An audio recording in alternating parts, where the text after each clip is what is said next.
The internet is full of bro science, fake knowledge, half information or propaganda.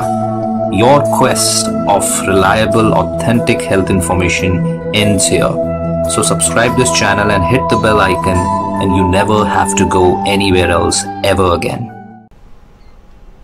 Hello everyone, how are you today? I'm Dr. Paramjeet and you're watching Dr. Education. Dosto, we had promised you that we will be making a video series about the blood tests. All the blood tests, medical tests which you need to understand, which you should know about, and that's why we are starting today's first blood test series with complete blood count, right? CBC. What is CBC? What tests are included in this CBC? The first video will be dedicated to this. So let's see what is it. And as always, all our videos are directly referenced from the US National Medical Library, so you can trust the information given in these videos. So what is a CBC? CBC is basically complete blood count, or in which your blood is tested for various different parts of your blood is tested. Example, your red blood cells. Red blood cells are the cells which carry oxygen after taking from the lungs to all your body, right? Red blood cells are tested for their size, their number, their internal hemoglobin concentration, volume, corpuscular volume, how much volume they have, everything is tested, right? These size shapes are tested.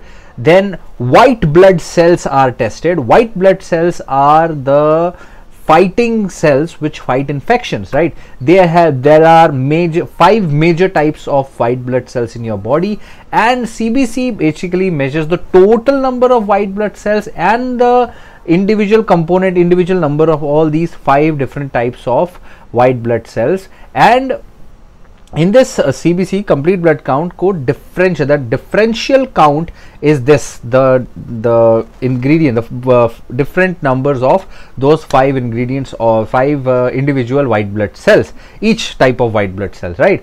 Then there are, in these 5 types, there are lymphocytes, neutrophils, there are monocytes, there are eosinophils, and there are one more type is there, macrophages, I think.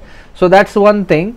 Then there is platelet counts. Platelet count, which is platelets are the cells which help your blood to clot and to stop bleeding. So the quantity of these platelets in your blood is counted. Hemoglobin level is counted, which is present in the red blood cells. This is a protein that basically carries the oxygen which is coming from the lungs to the rest of the body. That the concentration of hemoglobin is measured. Hematocrit is also measured. Hematocrit is basically the measurement of how much blood is made up of red blood cells, right? How much quantity, how much part of the blood is red blood cells, that is the hematocrit. So a complete blood count can also indicate measures of chemicals and other substances which are present in your blood, and the result can give your doctor a very important information about your overall health and as well as your risk of certain diseases, right? See, this test can be used on the initial test line for many diseases, including all the infections, even blood anemias, if you have any disorder related to immune system, any blood diseases or cancers, etc, etc. Almost every time complete blood count is always done. But how is it done? Obviously your blood is taken and it's tested. So do you need to prepare for the test? No, you don't need any preparation for the test. You don't need an empty stomach. You don't need to don't need to have a empty bowel or any kind of preparation for this test. Is there any risk at this test? See, there is a very little risk of doing any blood test. You will have a slight pain because of the needle. You might have a bruising at the spot of the needle, and most of the time it goes away very quickly, right? Now, what do these test results mean, right? a CBC counts, basically they count the cell and measures the level of different substances in your blood, and there are many reasons the level of these can actually fall outside the normal range.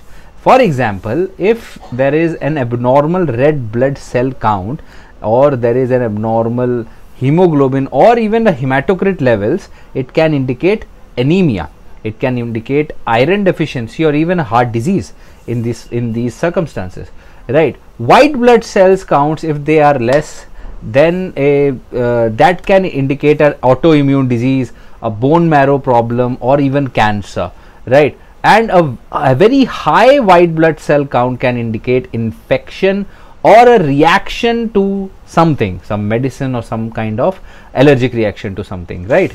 Inflammation basically. So there are similar interpretation of this CBCs, and if any of these levels are abnormal, it does not necessarily indicate that a medical problem needing in treatment or is there, right? It's not necessary. Sometimes diets, some physical activity levels, some ongoing medicines, women's menstrual cycle, and even other considerations can affect the results, right? So you need to talk to a physician, doctor, and see whether your results have any clinical significance or not. And what else do you need to do? See, this is only a tool. Complete blood count CBC is a tool in the hands of your doctor to actually assess and learn more about your body. Along with this, your doctor needs your medical history, your symptoms, and many other factors, your lifestyle, to actually come to a diagnosis that what is a problem in you, and then only when there is a diagnosis, then only you can have a treatment, right? Remember, treatment is done for diseases, not for tests, right? So this is an overall overview of complete blood count CBC, and we will be discussing normal CBC and abnormal CBCs in further details in upcoming videos. Don't forget to watch those videos, and don't forget to share this video. I'm Dr. Paramjeet, you're watching Dr. Education. Stay connected and stay healthy.